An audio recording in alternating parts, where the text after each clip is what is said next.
Proyek Tower BTS 100 triliun rupiah yang dikorupsi 80%.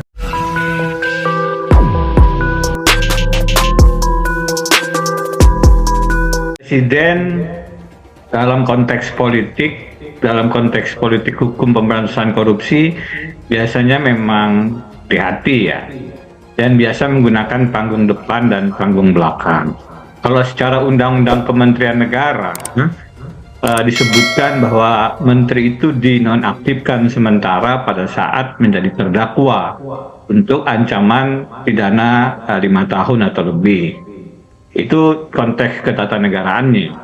Tapi dalam konteks relasi presiden dan menteri dalam hubungannya dengan kasus tindak pidana korupsi, apalagi yang menyidik melakukan proses ini adalah kejaksaan, saya hakul yakin bahwa presiden menerima laporan. Bahkan kalau tidak ada lampu hijau dari presiden, dapat dipastikan kasus ini tidak berjalan. Apakah itu bentuk intervensi? Belum tentu.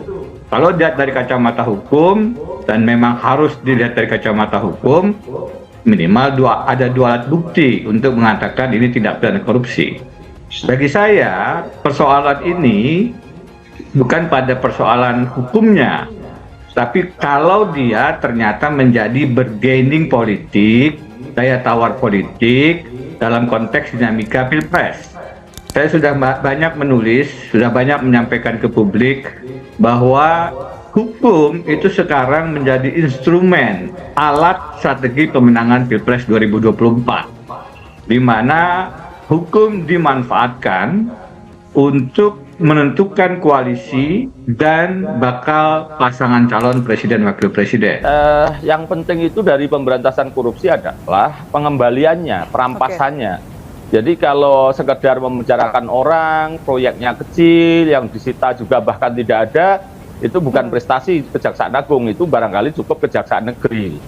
Nah, itu nampaknya menjadi semangat teman-teman Gedung Bundar, Kejaksaan Pidana Khusus Kejaksaan Agung, untuk mendapatkan prestasi itu. Jadi prestasi itu penanganan korupsi besar, dan ini juga salah satunya proyek 10 triliun sekian yang diduga kerugiannya 8 triliun, dan teman-teman sekarang sedang mencari melacak untuk menyita hal-hal yang dapat disita untuk pengembalian aset recovery-nya.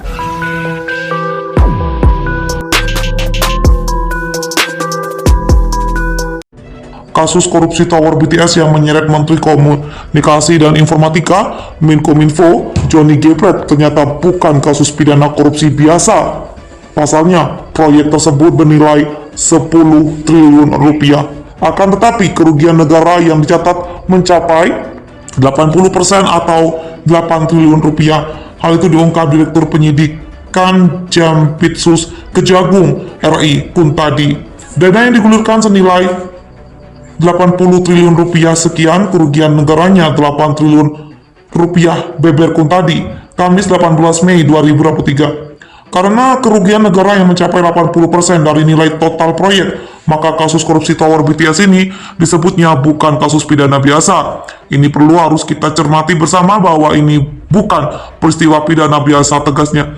Kuntadi juga menuturkan pihaknya tidak akan berhenti sampai pada penetapan tersangka terhadap Johnny G. Plate saja, akan tetapi penyidik akan terus melakukan pendalaman dan penyelidikan lebih lanjut terkait kasus ini. Pada saat ini fokus dari pengungkapan peristiwa pidana korupsi selain penindakan juga pemulihan kerugian negara, ujarnya.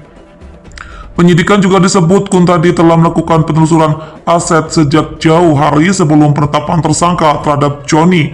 Penelusuran aset kita lakukan jauh sebelum hari ini, itu sudah kita lakukan dan beberapa telah kita lakukan pemeriksaan, kata dia. Dia juga memastikan bahwa pendalaman dan penyelidikan lebih lanjut juga akan dilakukan terkait aliran dana korupsi tersebut, termasuk kemungkinan ada atau tidaknya aliran dana ke parpol tertentu. Terkait dengan aliran dana dan sebagainya, tentu saja saat ini masih kita dalami, ujar Kuntadi. Meski demikian, Kuntadi enggan berkomentar apakah benar ada atau tidak aliran dana dimaksud. Akan tetapi ia memastikan bahwa saat ini tim penyidik masih terus mencari alat bukti tambahan untuk mengetahui ada atau tidaknya aliran dana Joni ke partai politik tertentu. Kita masih melakukan pengumpulan alat bukti yang lain. Kalau nanti ketemu pasti akan kami sampaikan. Tanda sekun tadi.